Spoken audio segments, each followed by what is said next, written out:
Video ಒಳಗೆ ಹೋಗೋದಕ್ಕಿಂತ ಮುಂಚೆ red ಕಲರಲ್ಲಿ ಕಾಣಿಸ್ತಾ ಇರೋ ಸಬ್ಸ್ಕ್ರೈಬ್ ಬಟನ್ ಮೇಲೆ ಕ್ಲಿಕ್ ಮಾಡಿ, ಹಾಗೆ ಪಕ್ಕದಲ್ಲಿರೋ ಬೆಲ್ ಐಕಾನ್ ಮೇಲೆ ಪ್ರೆಸ್ ಮಾಡಿ. ಹಾಯ್, ಎಲ್ಲರಿಗೂ ನಮಸ್ಕಾರ. ಕರ್ನಾಟಕ ರುಚಿಗೆ ಸ್ವಾಗತ.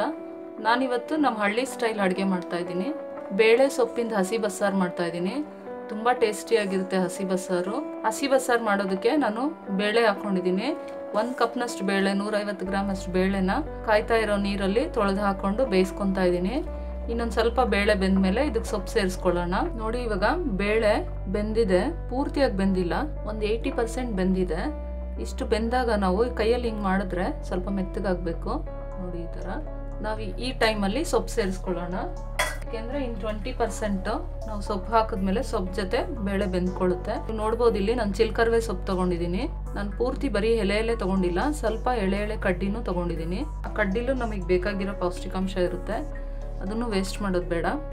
ನಾವು ಮೊಸಪ್ಪಿಗಾದರೆ ಕಡ್ಡಿ ಹಾಕಿದ್ರೆ ಚೆನ್ನಾಗಿರಲ್ಲ, ಬರೀ ಎಲೆ ಹಾಕಬೇಕು. ಆದರೆ ಬಸ್ಸಾರಿಗೆ ಸ್ವಲ್ಪ ಎಳೆ ಕಡ್ಡಿ ಎಲ್ಲ ಹಾಕೋಬೋದು, ಚೆನ್ನಾಗಿರುತ್ತೆ. ನೋಡಿ, ಇವಾಗ ಸೊಪ್ಪು ಹಾಕ್ಕೊಂಡಿದ್ದೀನಿ. ನಾನು 2 ಕಟ್ನಷ್ಟು ಸೊಪ್ಪು ತೊಗೊಂಡಿದ್ದೀನಿ. ಇವಾಗ ನೋಡೋಕೆ ಜಾಸ್ತಿ ಕಾಣುತ್ತೆ, ಅದು ಬೆಂದಮೇಲೆ ಸ್ವಲ್ಪ ಆಗುತ್ತೆ. ಇವಾಗ ಸೊಪ್ಪಿಗೆ ಬೇಕಾಗಷ್ಟು ಉಪ್ಪು ಹಾಕ್ಕೊಳ್ತಾ ಇದ್ದೀನಿ. ನಾನು ಇಲ್ಲಿ ಕಲ್ಲುಪ್ಪು ಹಾಕ್ಕೊಳ್ತಾ ಇದ್ದೀನಿ. ನಿಮಗೆ ಬೇಕಿದ್ರೆ ಪುಡಿಯುಪ್ಪು ಬೇಕಾದರೂ ಹಾಕೊಳ್ಳಿ, ಸ್ವಲ್ಪ ಹಾಕೊಳ್ಳಿ. ಸೊಪ್ಪಿಗೆ ಮಾತ್ರ ಇದು ಒಂದು 10 ನಿಮಿಷ ತಗೊಳುತ್ತೆ ಬೇಯೋದಕ್ಕೆ. ನೋಡಿ, ಇವಾಗ ಸೊಪ್ಪು ಬೇಳೆ 2 ಚೆನ್ನಾಗಿ ಬೆಂದಿದೆ. ಬೇಳೆ ತುಂಬ ಜಾಸ್ತಿ ಬೇಯಿಸ್ಕೋಬಾರ್ದು. ನಾವು ಕುಕ್ಕರ್ನಲ್ಲಿ ಹಾಕಿದ್ರೆ ಬೇಳೆ ಪೂರ್ತಿ ಕದ್ರೋಗ್ಬಿಡುತ್ತೆ. ಆವಾಗ ಸೊಪ್ಪಿನ ಜೊತೆ ಬೇಳೆ ಇರೋದೇ ಇಲ್ಲ. ಈ ಥರ ಬೇಯಿಸ್ಕೋಬೇಕು ನಾವು. ಇವಾಗ ಇದನ್ನ ಸ್ಟವ್ ಆಫ್ ಮಾಡ್ಕೊಂಡು ಬಿಡೋಣ. ನಾನೊಂದು ಪ್ಲೇಟ್ಗೆ ಇವಾಗ ಸೊಪ್ಪು ಬೇಳೆ ಬೆಂದಿದೆಯಲ್ಲ, ಇದನ್ನೆಲ್ಲ ತೆಗೆದಿಟ್ಕೊಳ್ತೀನಿ. ಯಾಕೆಂದರೆ ಅದು ಬಿಸಿ ಇರುತ್ತೆ, ಅದನ್ನೆಲ್ಲ ಹಿಂಡ್ಕೋಬೇಕು ನಾವು. ತಣ್ಣಗಾದ್ಮೇಲೆ ಈ ನೀರನ್ನೆಲ್ಲ ಹಿಂಡಿ ತಗೋಬೇಕು.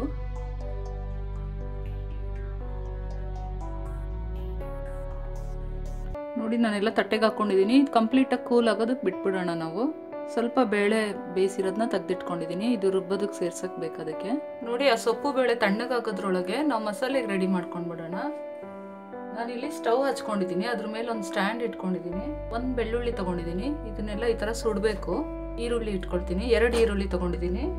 ಇದನ್ನೆಲ್ಲ ಹಳ್ಳಿಗಳ ಕಡೆ ಆದರೆ ಕೆಂಡದಲ್ಲಿ ಸುಟ್ಟು ಮಾಡ್ತಾರೆ, ಚೆನ್ನಾಗಿರುತ್ತೆ. ನಾವಿಲ್ಲಿ ಈ ಥರನೇ ಮಾಡ್ಕೋಬೋದು, ಅದೇ ಟೇಸ್ಟೇ ಬರುತ್ತೆ ಇಲ್ಲೂ.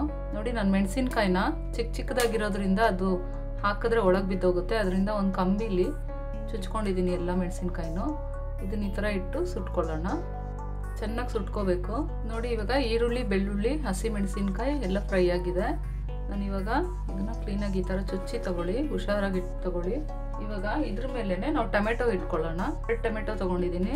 ಟೊಮೆಟೊನು ಆ ಥರನೇ ಸುಟ್ಕೋಬೇಕು. ನೋಡಿ, ಇವಾಗ ಟೊಮೆಟೊನು ಚೆನ್ನಾಗಿ ಸುಟ್ಕೊಂಡಿದ್ದೀನಿ. ಇವಾಗ ಟೊಮೆಟೊನು ತೆಗೆದಿಟ್ಕೊಂಡ್ಬಿಡೋಣ. ಇವಾಗ ನಾನೊಂದು ಸ್ವಲ್ಪ ಜೀರಿಗೆ ತೊಗೊಂಡಿದ್ದೀನಿ, ಒಂದು ಅರ್ಧ ಸ್ಪೂನ್ನಷ್ಟು. ಈ ಜೀರಿಗೆನೂ ಹೀಗೆ ಬಿಸಿ ಮಾಡ್ಕೊಳ್ಳೋಣ. ನೋಡಿ, ಇವಾಗ ಸುಟ್ಕೊಂಡಿದ್ದೆಲ್ಲ ಆಯಿತು. ಇವಾಗ ನಾನು ಮಸಾಲೆ ಎಲ್ಲ ತೊಗೊಂಡಿದ್ದೀನಿ. ಕೊತ್ತಂಬರಿ ತೊಗೊಂಡಿದ್ದೀನಿ, ಒಂದು ಸ್ವಲ್ಪ ಜಾಸ್ತಿನೇ ತೊಗೊಳ್ಳಿ, ಕೊತ್ತಂಬರಿ ಚೆನ್ನಾಗಿರುತ್ತೆ. ಒಂದು ಸ್ವಲ್ಪ ತೆಂಗಿನಕಾಯಿ ತೊಗೊಂಡಿದ್ದೀನಿ. ಇದಕ್ಕೆ ತೆಂಗಿನಕಾಯಿ ಸ್ವಲ್ಪ ಕಮ್ಮಿನೇ ಹಾಕೋಬೇಕು, ಆವಾಗಲೇ ಚೆನ್ನಾಗಿರೋದು. ತೆಂಗಿನಕಾಯಿ ಜಾಸ್ತಿ ಹಾಕಬೇಡಿ.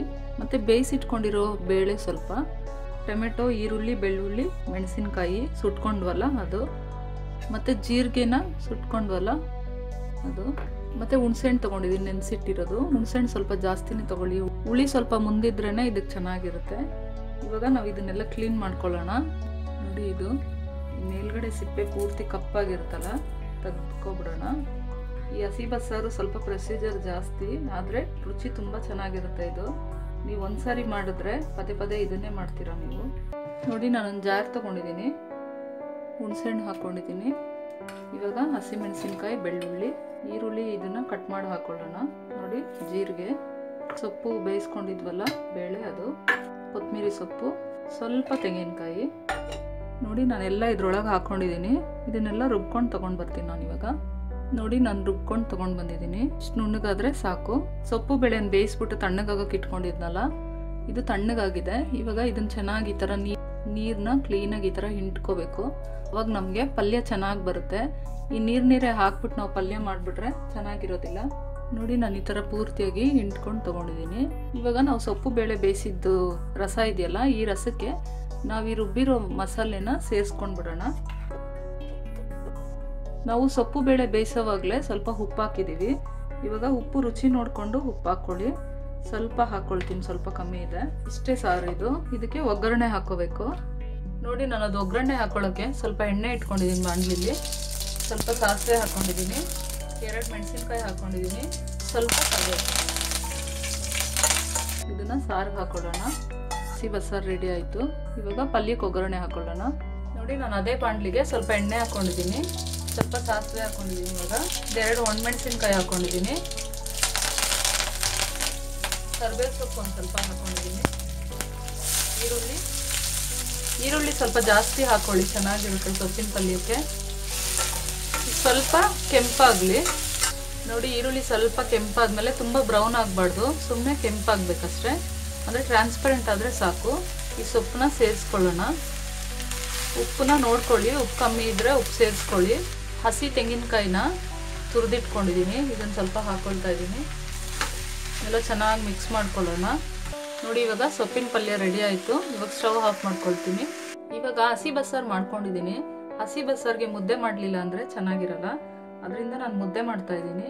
ನಾನು ಮುದ್ದೆ ಮಾಡೋದಕ್ಕೆ ನೀರು ಇಟ್ಕೊಂಡಿದ್ದೀನಿ 1 ಗ್ಲಾಸ್ ಅಷ್ಟು. ನಾನು ಬರೀ ಮುದ್ದೆ ಯಾವಾಗಲೂ ಮಾಡೋದಿಲ್ಲ, ಯಾವಾಗಲೂ ನವಣೆ ಸೇರಿಸೇ ಮಾಡೋದು ನಾನು. ಇದು ನವಣೆ ಅಕ್ಕಿ ಅಂತ ಹೇಳೋದಿದು. ನೋಡಿ ಈ ಥರ ಇರುತ್ತೆ, ಮಿಲೆಟ್ಸು.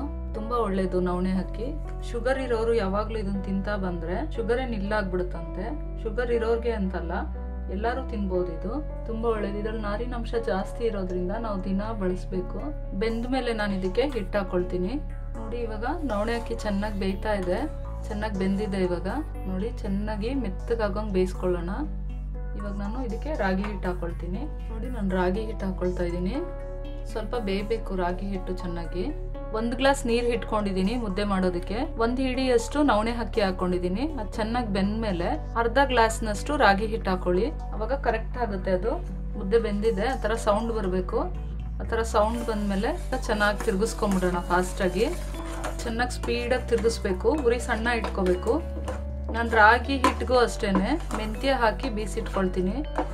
5 kg ರಾಗಿಗೆ 1/4 kg ಅಷ್ಟು ಮೆಂತ್ಯ ಹಾಕಿ ನಾನು ಮಿಲ್ಗೆ ಹಾಕ್ಸ್ಕೊಳ್ತೀನಿ ಯಾವಾಗಲೂ ಅಷ್ಟೇ. ನೋಡಿ ಈ ಥರ ಸ್ಟವ್ ಮೇಲೇ ಇದನ್ನು ಚೆನ್ನಾಗಿ ಮಿಕ್ಸ್ ಮಾಡ್ಕೋಬೇಕು. ನೋಡಿ ಮುದ್ದೆ ರೆಡಿ ಆಯಿತು. ಒಂದು 5 ನಿಮಿಷ ಮುಚ್ಚಿಟ್ಬಿಡೋಣ ಇದನ್ನ. ನೋಡಿ ನಾನು ಇವಾಗ ಮುದ್ದೆನ ಕೆಳಗಡೆ ಇಳಿಸಿಟ್ಕೊಂಡಿದ್ದೀನಿ. ಚೆನ್ನಾಗಿ ಸ್ಪೂನಲ್ಲಿ ಮಿಕ್ಸ್ ಮಾಡಬೇಕು. ಮುದ್ದೆಲಿ ಆ ಜಿಗುಟ್ಟು ಬಂದ್ರೇ ಅದು ಮುದ್ದೆ ಚೆನ್ನಾಗಿರೋದು.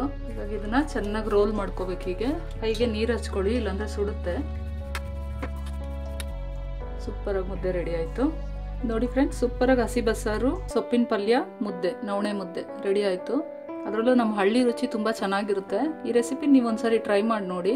ಟ್ರೈ ಮಾಡಿ ನನಗೆ ಕಾಮೆಂಟ್ಸ್ ಮಾಡಿ, ಲೈಕ್ ಬಟನ್ ಮೇಲೆ ಕ್ಲಿಕ್ ಮಾಡಿ, ಸಬ್ಸ್ಕ್ರೈಬ್ ಮಾಡಿ ನನ್ನ ಚಾನಲ್ನ. ಬೆಲ್ ಐಕಾನ್ ಪ್ರೆಸ್ ಮಾಡೋದನ್ನ ಮರಿಬೇಡಿ. ನೀವು ಬೆಲ್ ಐಕಾನ್ ಪ್ರೆಸ್ ಮಾಡೋದ್ರಿಂದ ನಾನು ಮಾಡೋ ಹೊಸ ರೆಸಿಪೀಸ್ ನೋಟಿಫಿಕೇಶನ್ ನಿಮಗೆ ಬರುತ್ತೆ. ನಿಮ್ಮ ಫ್ರೆಂಡ್ಸ್ ಆ್ಯಂಡ್ ರಿಲೇಟಿವ್ಸ್ಗೆ ಶೇರ್ ಮಾಡಿ ಫ್ರೆಂಡ್ಸ್. Thank you.